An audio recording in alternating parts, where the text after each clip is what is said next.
Chapter 5. I did not speak to Augustus again for about a week. I had called him on the night of the broken trophies, so per tradition it was his turn to call. But he didn't.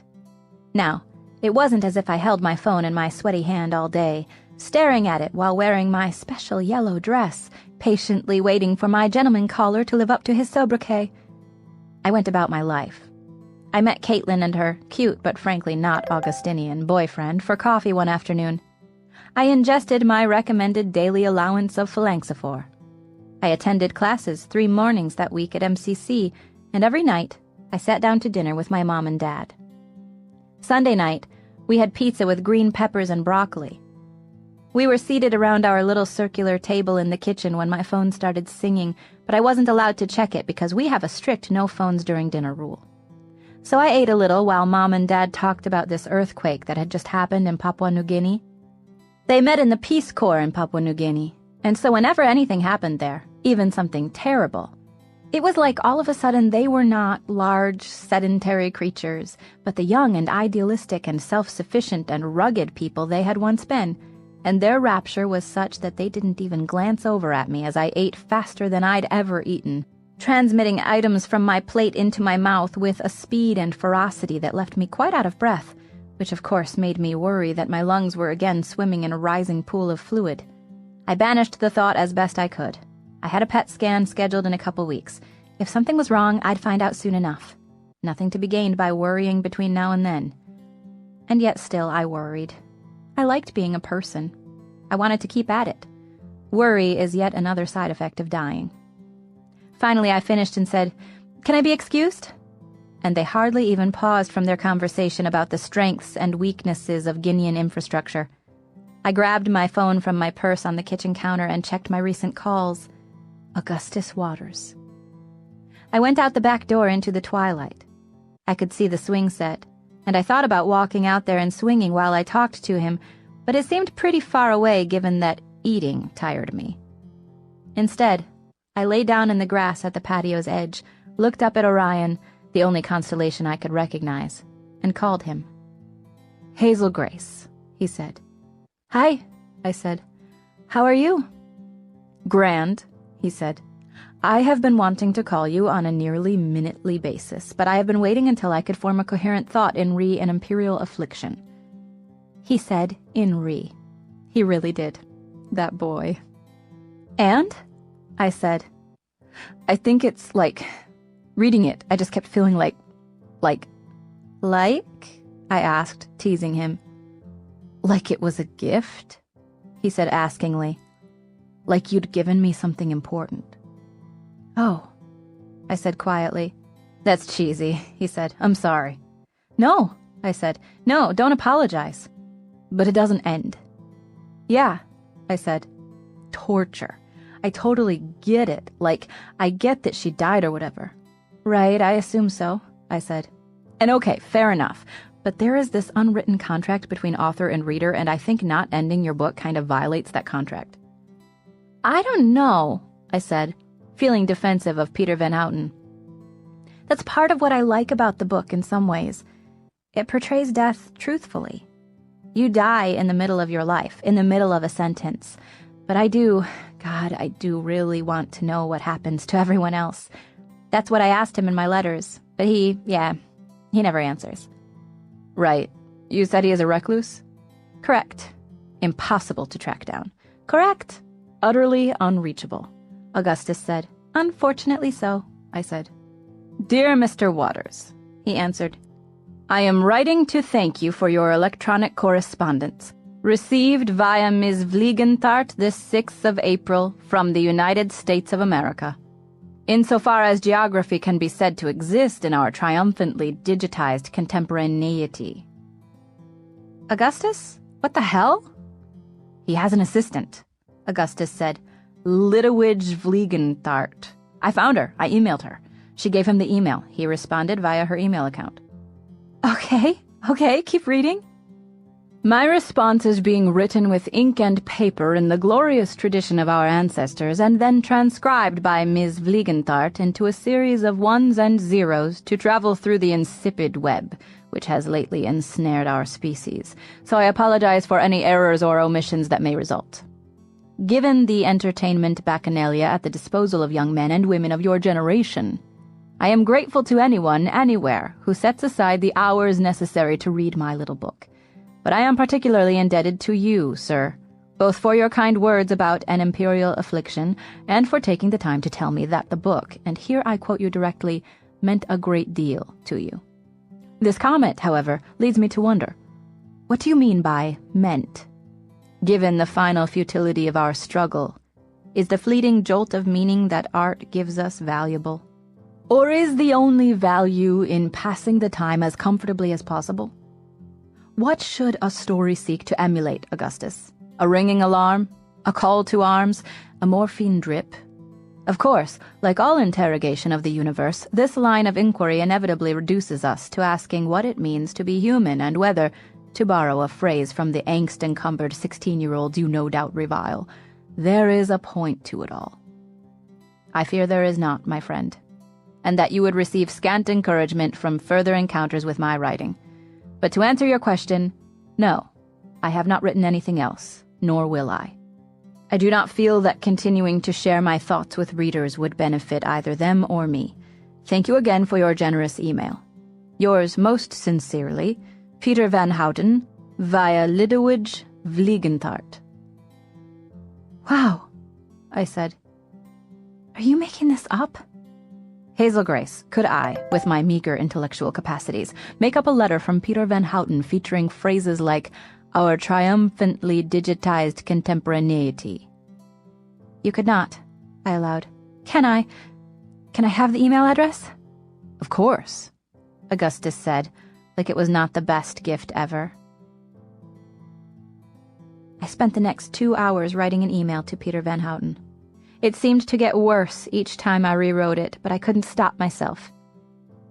Dear Mr. Peter Van Houten, care of Lidewij Vliegentart. My name is Hazel Grace Lancaster. My friend Augustus Waters, who read An Imperial Affliction at my recommendation, just received an email from you at this address. I hope you will not mind that Augustus shared that email with me. Mr. Van Houten, I understand from your email to Augustus that you are not planning to publish any more books. In a way, I am disappointed, but I'm also relieved. I never have to worry whether your next book will live up to the magnificent perfection of the original. As a 3-year survivor of stage 4 cancer, I can tell you that you got everything right in An Imperial Affliction. Or at least you got me right. Your book has a way of telling me what I'm feeling before I even feel it, and I've reread it dozens of times. I wonder, though, if you would mind answering a couple questions I have about what happens after the end of the novel. I understand the book ends because Anna dies or becomes too ill to continue writing it, but I would really like to know what happens to Anna's mom. Whether she married the Dutch tulip man, whether she ever has another child, and whether she stays at 917 West Temple, etc. Also, is the Dutch tulip man a fraud, or does he really love them? What happens to Anna's friends, particularly Claire and Jake? Do they stay together? And lastly, I realize that this is the kind of deep and thoughtful question you always hoped your readers would ask. What becomes of Sisyphus the hamster? These questions have haunted me for years, and I don't know how long I have left to get answers to them. I know these are not important literary questions and that your book is full of important literary questions, but I would just really like to know. And of course, if you ever do decide to write anything else, even if you don't want to publish it, I'd love to read it. Frankly, I'd read your grocery lists. Yours with great admiration, Hazel Grace Lancaster, age 16. After I sent it, I called Augustus back, and we stayed up late talking about An Imperial Affliction, and I read him the Emily Dickinson poem that Van Houten had used for the title, and he said I had a good voice for reading and didn't pause too long for the line breaks, and then he told me that the 6th Price of Dawn book, The Blood Approves, begins with a quote from a poem. It took him a minute to find the book, but finally he read the quote to me. Say your life broke down.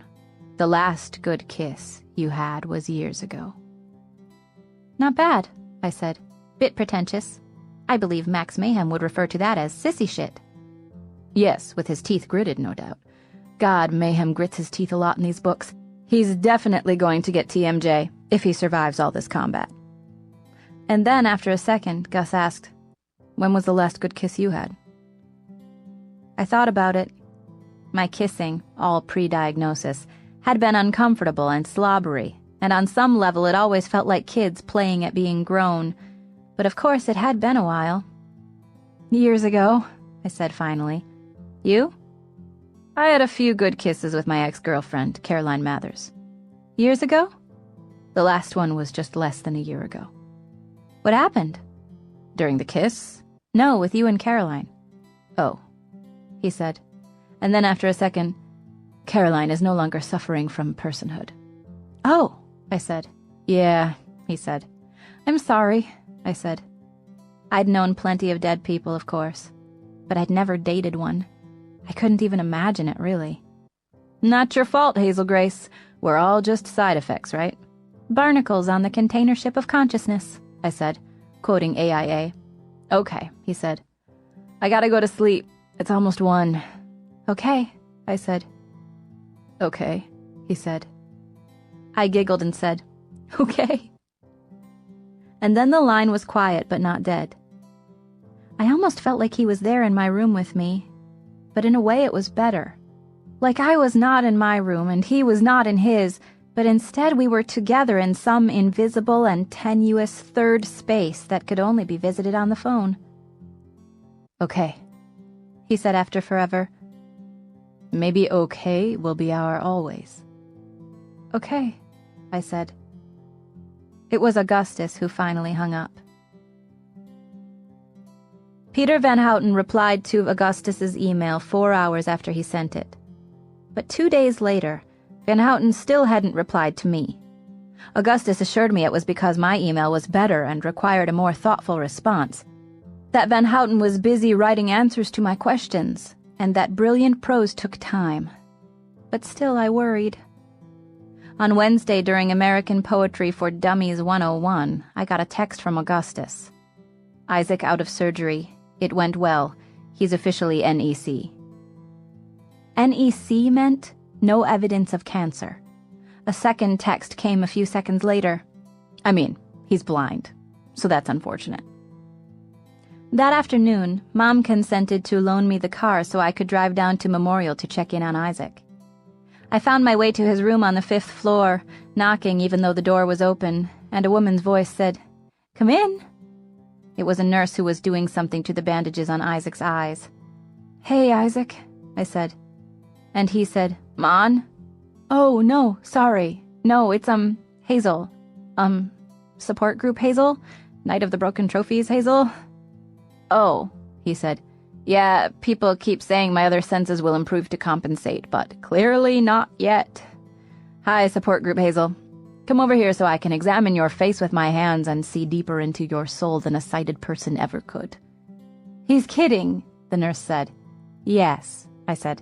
"I realize." I took a few steps toward the bed. I pulled a chair up and sat down, took his hand. "Hey," I said. "Hey," he said back. Then nothing for a while. "How you feeling?" I asked. "Okay," he said. "I don't know." "You don't know what?" I asked. I looked at his hand because I didn't want to look at his face blindfolded by bandages. Isaac bit his nails, and I could see some blood on the corners of a couple of his cuticles. "She hasn't even visited," he said. "I mean, we were together 14 months. 14 months is a long time. God, that hurts." Isaac let go of my hand to fumble for his pain pump, which you hit to give yourself a wave of narcotics. The nurse, having finished the bandage change, stepped back. "It's only been a day, Isaac," she said, vaguely condescending. "You've got to give yourself time to heal, and 14 months isn't that long, not in the scheme of things. You're just getting started, buddy. You'll see." The nurse left. "Is she gone?" I nodded, then realized he couldn't see me nod. "Yeah," I said. I'll see. Really? Did she seriously say that? Qualities of a good nurse. Go, I said. Number 1, doesn't pun on your disability, Isaac said. 2, gets blood on the first try, I said. Seriously, that is huge. I mean, is this my freaking arm or a dartboard? 3, no condescending voice. How are you doing, sweetie? I asked, cloying. I'm going to stick you with a needle now. There might be a little ouchie. Is my whittle fuffy wump sicky wicky? He answered. And then after a second, most of them are good, actually. I just want the hell out of this place. This place as in the hospital? That too, he said. His mouth tightened. I could see the pain. Honestly, I think a hell of a lot more about Monica than my eye. Is that crazy? That's crazy. It's a little crazy, I allowed. But I believe in true love, you know. I don't believe that everybody gets to keep their eyes or not get sick or whatever, but everybody should have true love, and it should last at least as long as your life does. Yeah, I said. I just wish the whole thing hadn't happened sometimes. The whole cancer thing. His speech was slowing down, the medicine working. I'm sorry, I said. Gus was here earlier. He was here when I woke up. Took off school. Yeah. His head turned to the side a little. It's better, he said quietly. The pain? I asked. He nodded a little. Good, I said. And then, like the bitch I am, you were saying something about Gus? But he was gone. I went downstairs to the tiny windowless gift shop and asked the decrepit volunteer sitting on a stool behind a cash register what kind of flowers smell the strongest. They all smell the same. They get sprayed with super scent, she said. Really? Yeah, they just squirt 'em with it. I opened the cooler to her left and sniffed at a dozen roses, and then leaned over some carnations. Same smell, and lots of it. The carnations were cheaper, so I grabbed a dozen yellow ones. They cost $14. I went back into the room. His mom was there, holding his hand. She was young and really pretty. Are you a friend? She asked, which struck me as one of those unintentionally broad and unanswerable questions. Yeah, I said. I'm from support group. These are for him. She took them and placed them in her lap. Do you know Monica? She asked. I shook my head no. Well, he's sleeping, she said. Yeah, I talked to him a little before, when they were doing the bandages or whatever. I hated leaving him for that, but I had to pick up Graham at school, she said. He did okay, I told her. She nodded. I should let him sleep. She nodded again. I left.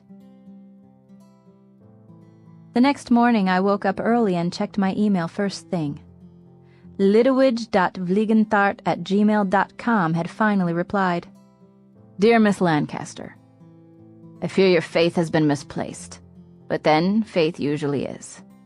I cannot answer your questions, at least not in writing, because to write out such answers would constitute a sequel to an imperial affliction, which you might publish or otherwise share on the network that has replaced the brains of your generation. There is the telephone, but then you might record the conversation. Not that I don't trust you, of course, but I don't trust you. Alas, dear Hazel, I could never answer such questions except in person, and you are there while I am here. That noted, I must confess that the unexpected receipt of your correspondence via Miss Vliegentart has delighted me.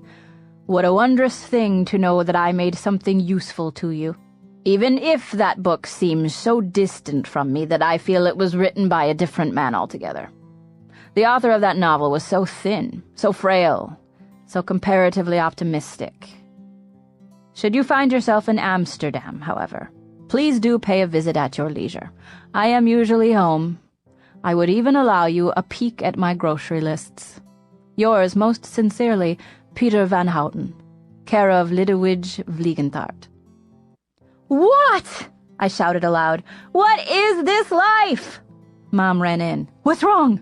Nothing, I assured her. Still nervous, Mom knelt down to check on Philip to ensure he was condensing oxygen appropriately.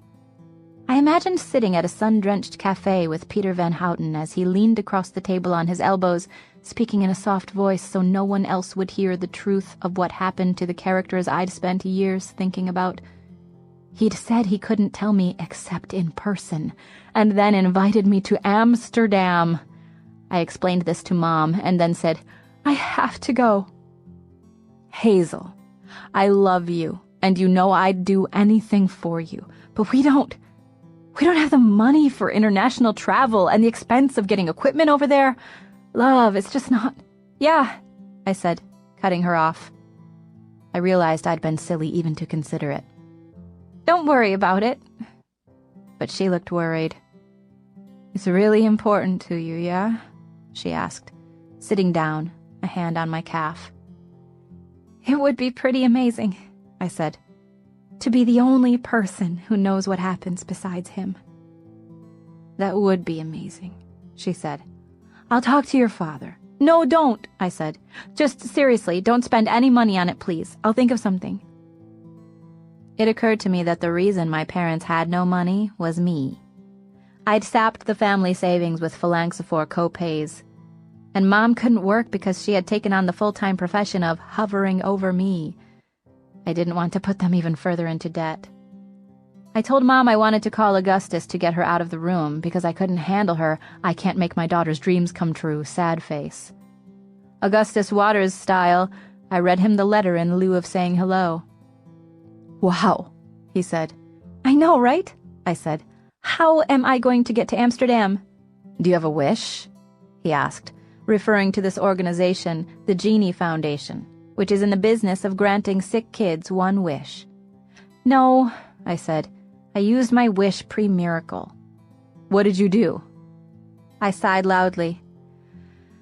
"I was 13, I said. "Not Disney," he said. I said nothing. "You did not go to Disney World." I said nothing. "Hazel Grace!" he shouted. "You did not use your one dying wish to go to Disney World with your parents." "Also Epcot Center," I mumbled. "Oh my God," Augustus said. "I can't believe I have a crush on a girl with such cliché wishes." "I was 13, I said again, although of course I was only thinking crush, crush, crush, crush, crush. I was flattered but changed the subject immediately. "Shouldn't you be in school or something?" "I'm playing hooky to hang out with Isaac, but he's sleeping, so I'm in the atrium doing geometry." "How's he doing?" I asked. I can't tell if he's just not ready to confront the seriousness of his disability or if he really does care more about getting dumped by Monica, but he won't talk about anything else. "Yeah," I said. "How long's he going to be in the hospital?" "Few days. Then he goes to this rehab or something for a while, but he gets to sleep at home, I think." "Sucks," I said. "I see his mom. I gotta go." "Okay," I said. "Okay," he answered. I could hear his crooked smile. On Saturday, my parents and I went down to the farmer's market in Broad Ripple. It was sunny, a rarity for Indiana in April, and everyone at the farmer's market was wearing short sleeves even though the temperature didn't quite justify it.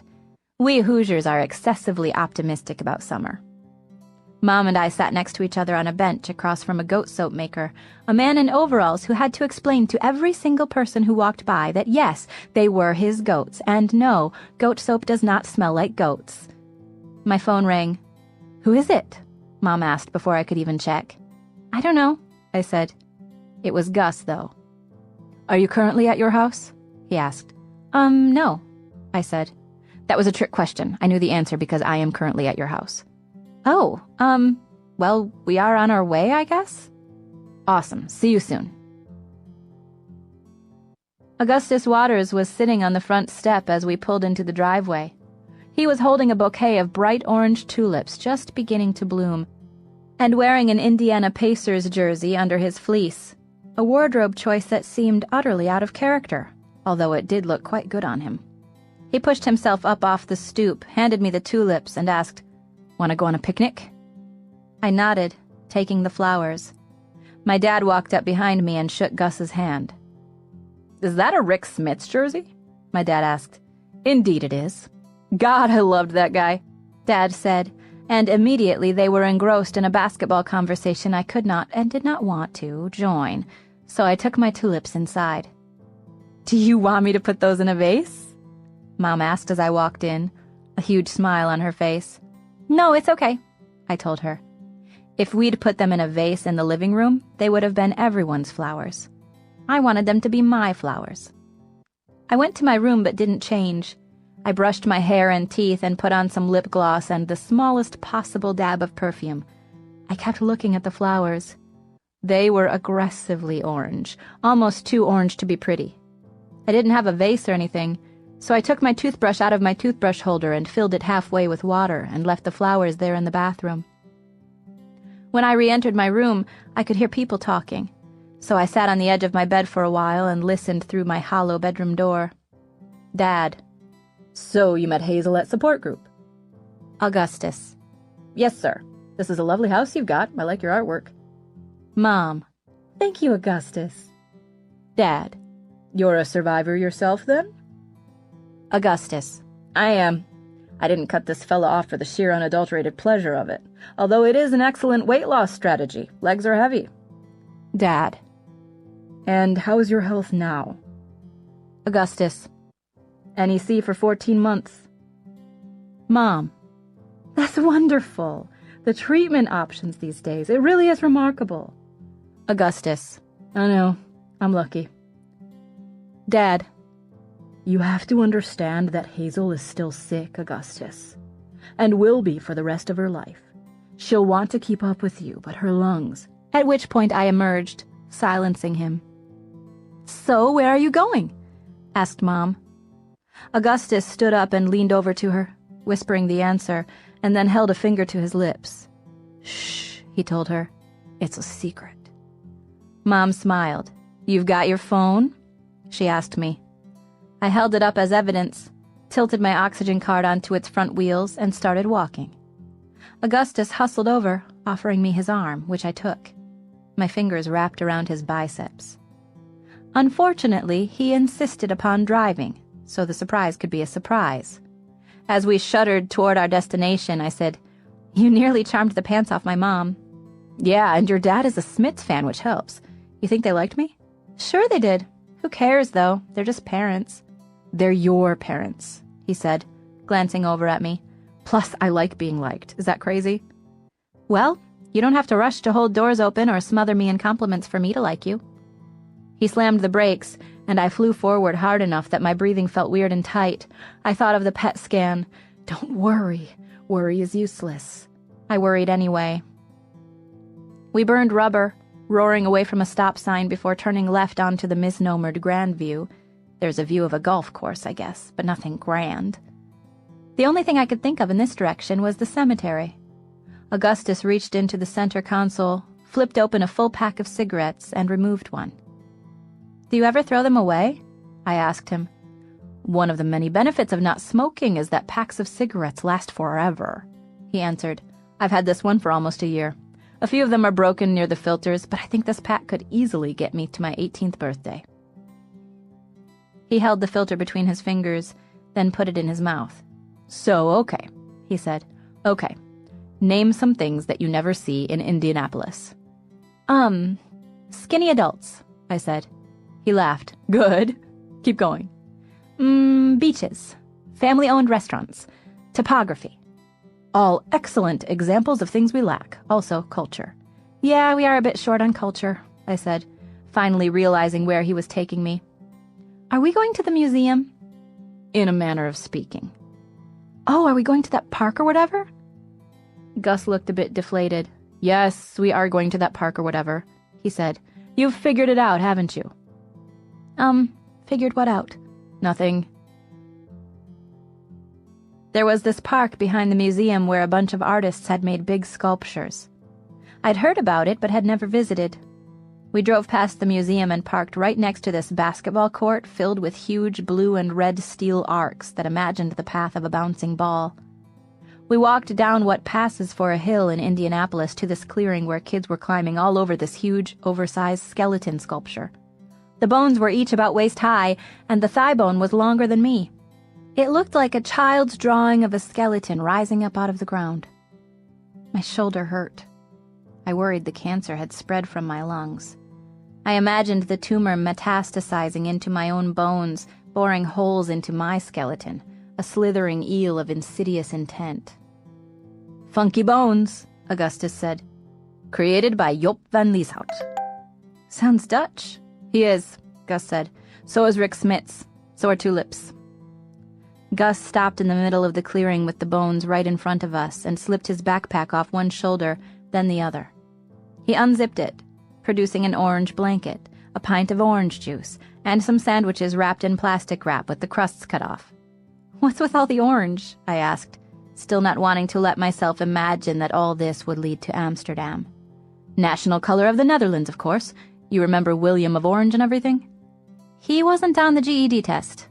I smiled, trying to contain my excitement. "Sandwich?" he asked. "Let me guess," I said. "Dutch cheese. And tomato. The tomatoes are from Mexico, sorry." "You're always such a disappointment, Augustus. Couldn't you at least have gotten orange tomatoes?" He laughed, and we ate our sandwiches in silence, watching the kids play on the sculpture. I couldn't very well ask him about it, so I just sat there surrounded by Dutchness, feeling awkward and hopeful.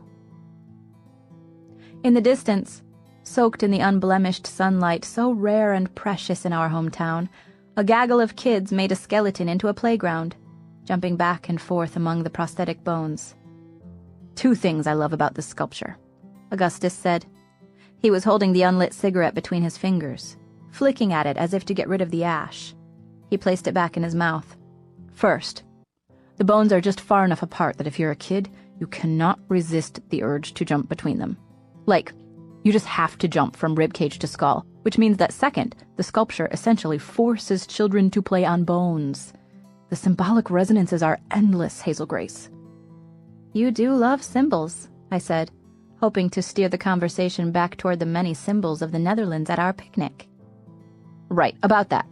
You are probably wondering why you are eating a bad cheese sandwich and drinking orange juice and why I am wearing the jersey of a Dutchman who played a sport I have come to loathe."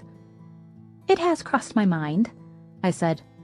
"Hazel Grace, like so many children before you, and I say this with great affection, you spent your wish hastily, with little care for the consequences. The Grim Reaper was staring you in the face, and the fear of dying with your wish still in your proverbial pocket, ungranted, led you to rush toward the first wish you could think of, and you, like so many others, chose the cold and artificial pleasures of the theme park." "I actually had a great time on that trip. I met Goofy and I am in the midst of a soliloquy. I wrote this out and memorized it, and if you interrupt me, I will completely screw it up." Augustus interrupted. "Please to be eating your sandwich and listening." The sandwich was inedibly dry, but I smiled and took a bite anyway.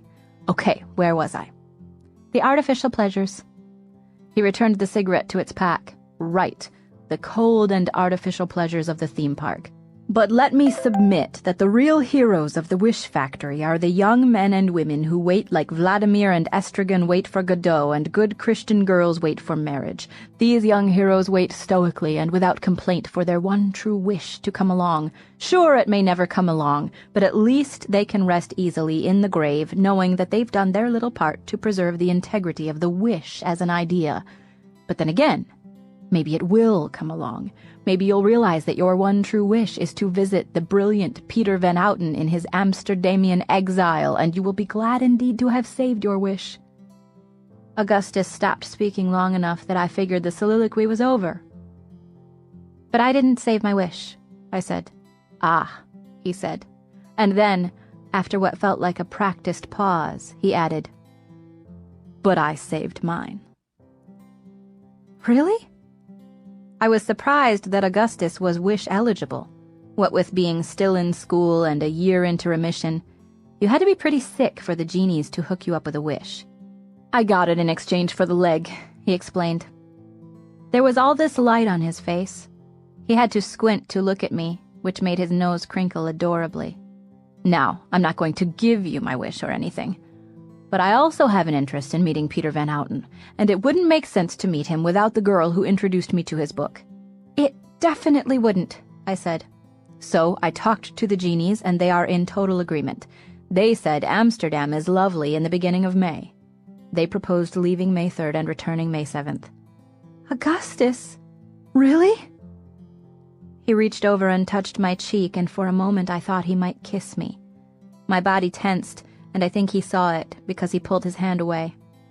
"Augustus," I said, "really, you don't have to do this." "Sure I do," he said. "I found my wish." "God, you're the best," I told him. "I bet you say that to all the boys who finance your international travel," he answered.